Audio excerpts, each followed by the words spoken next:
నమస్తే, this is Murthy from Visakhapatnam. మన సమాజంలో కనబడుతున్న అనేక జీవరాశుల్లో అత్యంత ప్రతిష్టాత్మకమైనటువంటి ఒక వస్తువు లేకపోతే ఒక జీవి ఉందంటే అది మానవుడేనండి.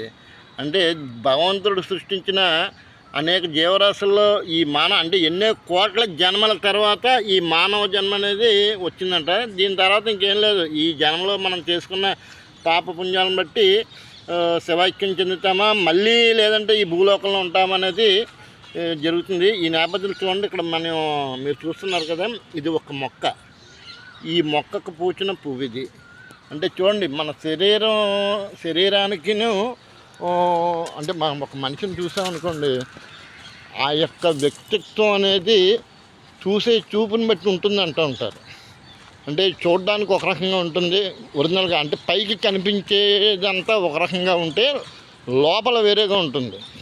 మేడిపండు చూడ మెల్లగా నుండు, పొట్ట విప్పి చూడ పురుగులుండు, అది మనకు తెలిసిందే. అంటే చూసేదంతా నిజం కాదు అన్నది ఆ నానుడి మనం కానీ పరిశీలిస్తే, ఇప్పుడు చూడండి, అది బ్రహ్మజముడు జాతికి చెందిన, అంటే ఎడారి మొక్కకు సంబంధించిన వ్యవహారం అన్నమాట ఆ మొక్కది. వాళ్ళు ఇప్పుడు ఎదురుగా చూడండి, బ్యాంబూ ట్రీస్ ఉన్నాయి. అంటే ఆ మొక్క ఎదగడానికి, అంటే ఫస్ట్ అంటే సందర్భం వచ్చింది కాబట్టి చెప్తున్నాను. ఆ బ్యాంబూ ట్రీ ఉంది కదా, ఆ వెదురుగడ, ఆ విత్తనం భూమిలోంచి పైకి రావడానికంట దగ్గర ఒక 8 years పైన పడుతుందంటండి. అంత సుదీర్ఘంగా లోపల భూమిలో సంఘర్షణ జరుపుకొని అప్పుడు పైకి మొలకొస్తుంది.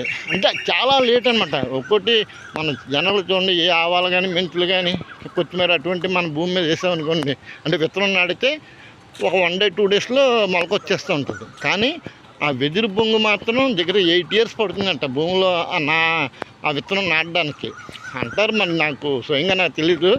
కానీ వన్స్ అది ఆ మొలక స్టార్ట్ అయ్యాక, పైకి వచ్చాక, దాని ఎదుగుదల ఆపడానికి ఎవరి తరము కాదండి, ఏ మొక్కకి లేనంత స్పీడ్గా ఎదుగుద్ది అనమాట ఆ బ్యాంబూ ట్రీ అనేది.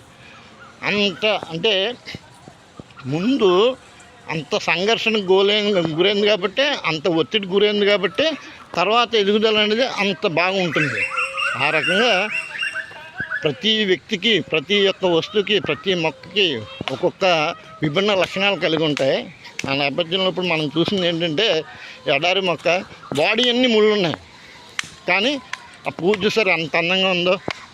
అసలు అది ఎక్స్ట్రాడినరీ అనమాట. అసలు అటువంటి పువ్వుని మనం ఎక్కడ చూడలేం, అంత అద్భుతంగా ఉంటుంది.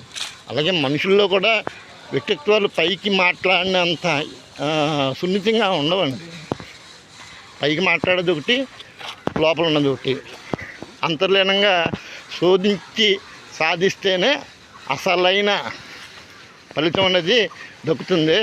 మన పాలు చూడండి, పాలు చూడడానికి బాగానే ఉంటుంది, కానీ దాన్ని తోడుపెట్టి పెరిగయ్యాక ఆ మేగడ తీసి చిలికితే వెన్నపోసి వస్తుంది. అంటే ఎంత కఠోర పరిశ్రమ చేస్తే కానీ అసలు ఫలితం అనేది రాదు. ఆ ప్రకారంగా మనం ప్రతి వ్యక్తిని చూడగానే అంచనా వేసి ఒక నిర్ణయానికి రాకూడదు. వీడు మంచోడు, వీడు చెడ్డోడు అనేది కాస్త ఉన్నంతలో కాస్త శోధించి పరిశీలిస్తే అసలైన మంచి చెడులని బయటపడతాయి. మరి ప్రస్తుతానికి అది ఉపోద్ఘాతం ఇంతతో విరమిస్తున్నాను. పూర్తి వివరాలతో మరొక వీడియోలో కలుద్దాం. ఇక సెలవు మరి. హర హర మహాదేవ శంభో శంకర.